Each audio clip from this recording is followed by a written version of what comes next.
Yo, what's up guys? It's S Bone from S Production Games, and I'll be demonstrating you how I do my hitboxes for my current projects. Okay, on this I just opened a brand new Unity project and I quickly imported some assets to save some time. But if you don't know how to do it, I'll show you real quick. Go to assets here, import, and I went to characters and imported some characters there. That's the basic Unity stuff, you know. Just go there, import that.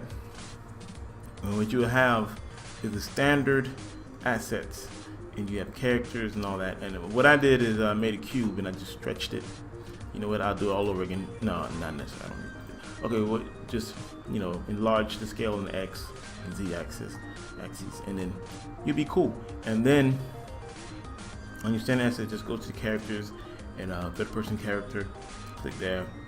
And then go to prefabs and go to the third-person controller and just drag that character and put them right there in your scene, and you have just what I have right here. Voila!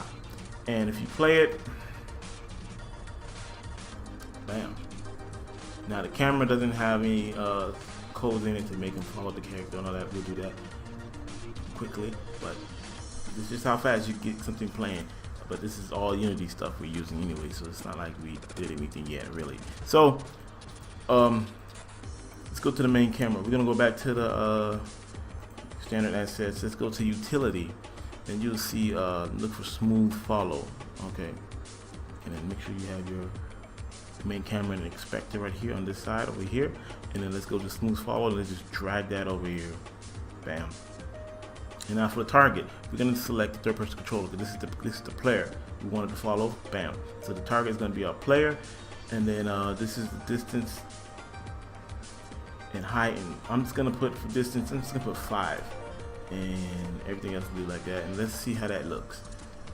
Okay, and good, not the best, but good enough for this tutorial. But no, this is just showing you how to get started because the main thing is to show you how to do hitboxes, but I'm gonna lead it to it. All right, so we never got that. So we got a playable field, and the camera's following the character, and the character can move, but it doesn't have any attack animations. So let's go back to the game, and we're going to show you what we do have. Currently, he can move. He has the animations for walking, turning. You can press C on your keyboard, and he will duck, and he can move likewise. Amazing. This is what I use in my other projects. So it's like, yeah, cool. So he has all that, but now attacking, we don't have anything attacking wise for this character, and that's what we're going to do now. So next, what we're going to do, now if you go to the animator on this side over here, you'll see all the list of the animation that he has, which is like a lot of walking, jumping, idle animations, but nothing attacking. So of course with a hitbox you need to have some type of attack animation so I can show you properly how it's done. So you're gonna have to go to the Unity store. So this one I picked and I downloaded it and do the same. Okay, let me if you go back to right here, you'll see RPG character animation pack. If you go on now, you see how we have Ethan which has his own animations, and now this one also, if you go to the prefabs, you'll see there's a character model here. I'm not gonna use it though, but you can slide him on there, and he has his own thing going on there too. Now, but I'm not using that. What I want is the animations. So if you already have a project going on and you're using the humanoid animation, let me show you to be precise. Now if you go on, no, you can't, don't do that. So if you go to the assets, standard assets, characters, you go to model Ethan. Now this is when you import your own character into the game. When you go here, you'll see model, you'll see rig. Now this is Unity stuff, so I'm not using Ethan on my games or anything. So if you go to rig, you see how it has animation humanoid. I used to use legacy, which I did my own animations and import legacy on it. But when you use humanoid, you can use other animations from elsewhere, and of course it'd be awesome if you really skilled at doing your own animations. This wouldn't mean nothing to you, you did your own anyways, but I'm pretty bad at it right now, and so to save me some time, I'm going to Unity Asset Store. Okay, so make sure you have humanoid. Now let's go back to the real deal. Okay, so now I have here animations. This is the RPG character animation pack. If I go click here, it's unarmed, and bam, it's a whole bunch of them. And you have to click into it, and you see the play one with the play sign on it. You click on that, and it'll show you. Look at that kick! Wow, cool, right? Now that's an animation we like to use. So what we're going to do. Okay, let me show you real quick. Now the code's already done, but I'm going to show you step by step explaining what I've done to add the attack animations into Ethan. Okay, so on the this is the wrong one. Third person character. Oh, I have it open. Alright. Third person character. Let's go up to the top. Now first thing first, I'm going to add a boolean I called it attack 1. Now notice what I did here. This is Unity's code, and all I'm doing, I'm adding my own thing to it, but I'm following their system that they already have in place. As you can see, the style, the approach they use, I'm using the same approach, just adding it in that way I can understand it, and also, you know, it's going with the same flow that Unity already provides. So I'm using attack 1. Put that in there. It's a boolean, and when you go to the update animator, where are you? Okay, update animator. As you can see, I add this line in, which is basically exactly what you see for crouch. I'm using the same system, and same thing is on the ground. It's a boolean. So now, what that means, whenever it is true, it's gonna play the animation. So we got that down. Now we need it to play animation. So what you're gonna do next is we're gonna create public void set attack, because we need to set it to true. Initially, it's gonna start off as false. So that means if you click, it's gonna be false. Nothing's gonna happen. And actually, we haven't even yet set up the input to click to let it happen. So first, let's just create a public void set attack. That's gonna set it to true. So we took this right here and it set it to true. Now, what's going on here is this set void set attack false. Now, if this is in here, it's not going to call this. So what's going to happen is the animation is going to be called, and the animation is going to continue repeatedly without stopping. We don't want that, so we want it to stop. So when you do the void set attack false, we're gonna make it false, and an invoke gonna call it at a certain time. So what we're gonna do is, once this is true, we're gonna say, okay, call set attack false, but we gotta wait 0.7, which is, you know, it's a float, and 0.7 seconds, and then once the time pass, it's gonna play this, run this method. How do they play? Run it, and then that's gonna have the animation to stop. Now we need to go to input. So we're gonna go all the way to the third person user control, and we're gonna go down here. We see fixed update. Now I added this. That's what you need to add. Cross input manager, and we're gonna use file 1, which is the mouse click button, which also will work if you have a controller. Will probably be the 8 button. Now, going for example here, as you can see, this has cross input. This will help with the controller. Also, if you want to switch to mobile, but this right here won't work on mobile because it doesn't have cross-platform input manager. So if you want the crouch to work, you have to change this and set it up a certain different way. I'm just giving you an example. So I use file 1. Now what we do, what goes on under here now, if file 1, which is the left click button on the mouse, once that's clicked, it's gonna call the end character set attack. Now you may be like, okay, what's going on here? Let's go all up here. As you can see, this end character right here is actually, this is what you call object orienting. Now this is where third person character, that's the code, the script right here. Now in order to access this from here, any code from here, you need to make an object out of it. So we called it, and we're gonna call it in character. That's what Unity already did, not me. So Unity did that. So that means if I want to use any code from third-person character on here, I need to call this dude. So what I did here, go to the in character set tag. Now, so that's allows us to go here and activate the set attack. So that means when I press the left click mouse button, it's gonna call it. It's gonna go over here, bam, and where are you? Bam. We're gonna set it to true, and this whole thing is gonna play itself out, and then the animation is gonna play. That's all you need to do. Now, one additional thing you're gonna have to do, because you're gonna get some errors because of the animation.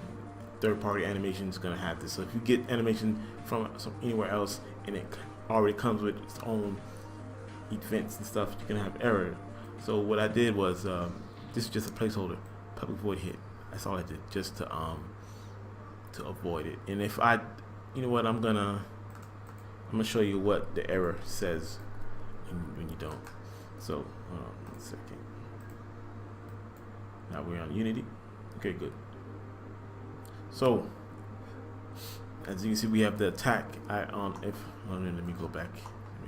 Okay, now here I created a new blend tree and I named it attack. If you want to see how I did it, I'm going to make another one, but it's just going to be the same way how you did this. Create empty, and you're going to call it attack. Let's see, already. And then you're going to make the transition. So just right click, make transition, and point bam. Right, and then click on this one here and make transition. Excuse me. Bam. And then you have like that. And then I don't need that, so I already have it set up.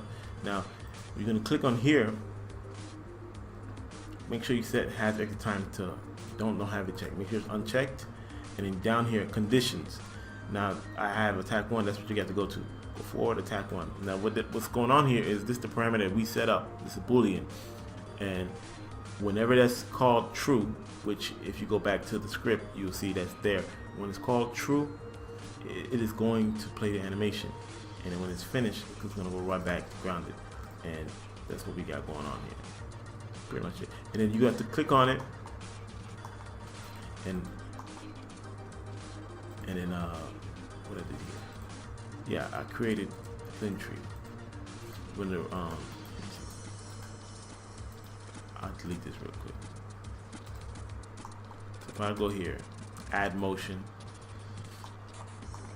and you'll see here. Now I need to go find my animation. So I'm gonna go to the RPG dude. I'm gonna pick this up 3 here, put them in here, and bam, that's the animation that we're gonna play. He's in. So I want to try test it. Look at that. Look at that. It's punching. Cool. Jump. Crouch. Punch. Cool. So it works. As you can see, this is the issue. Down here, if you see third person controller animation event hit has no receiver. Are you missing a component? Now to get rid of that is going back to what I said here. This right here. This is gonna stop that error from playing. Go back here again. Let's re-show that again. So you see the more issues. Cool. All right, animation is playing. Now for Hitbox. If you want to do Hitbox, basically what I do here, I go to Ethan's skeleton. We're gonna go to the left hand. And if we let me go to the scene. As you can see, we're going to Ethan's hand here.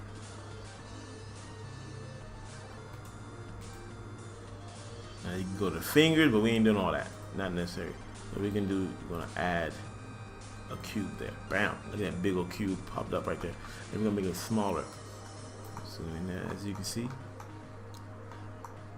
if you want to move it a little bit, it's kind of like boxing gloves, pretty much. And then I'm gonna call this cube Hitbox L. We need to make sure you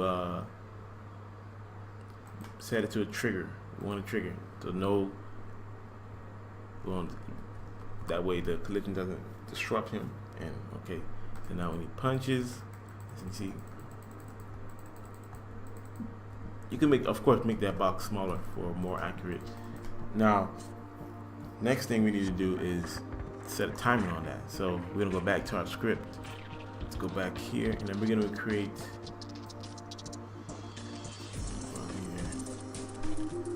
game object hitbox L.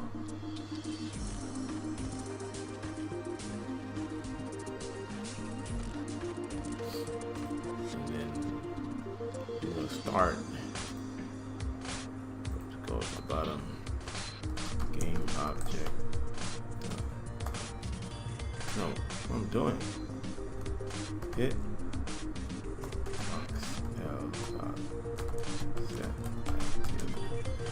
False. Now it's false. So now once we set the attacking to true, here we're gonna set it true. So we're gonna do hitbox.l dot set active true.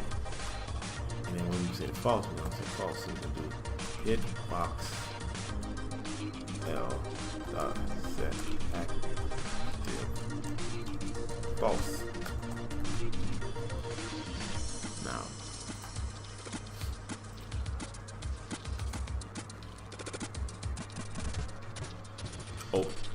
I'm messing up.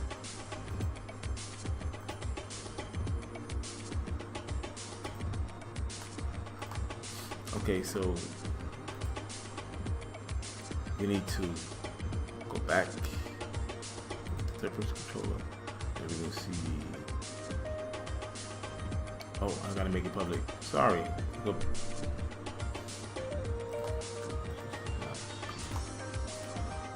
back over here. Click. Save it.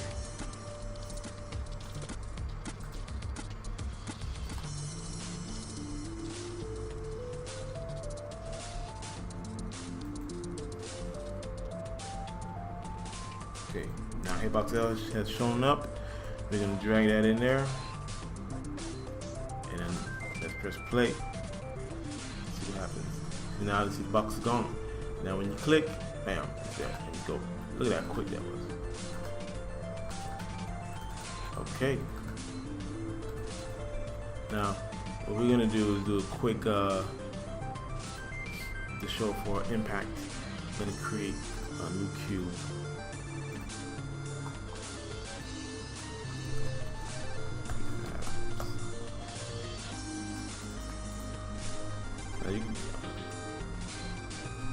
It's just quick, so I'm going to create new material.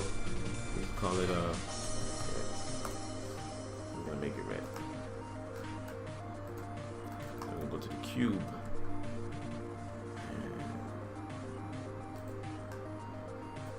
And give it red. Oh, wrong one. But I'll keep that. Cool. Alright. Now we're going to make a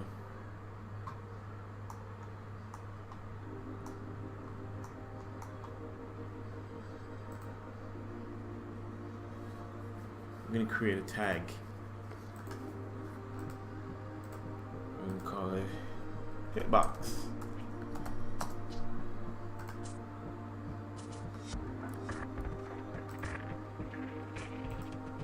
And then let's go back. Let me see. Now make sure to go to the cube. And make sure we call it Hitbox. Alright, so that's Hitbox. And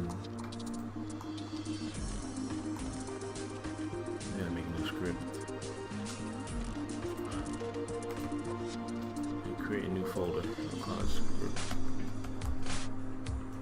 Oops. And we're gonna create C#. I'm gonna call it collision script. Now you know this can go for your enemies and all that.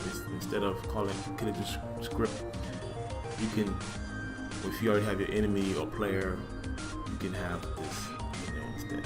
So what we're gonna do is we're gonna open that up. So this was gonna be in the collision script. Void trigger to enter hitbox.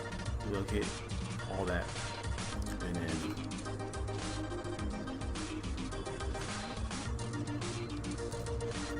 let's go here. Now I'm gonna give this a rigid body, since we're gonna need to give it a rigid body so that it can detect the collision. But I'm not gonna set gravity false. And let's see what else we need to do. Give the cube script, collision script, and then we should see down here. Oh, I think I made a mistake. Alright, so let's test it out real quick.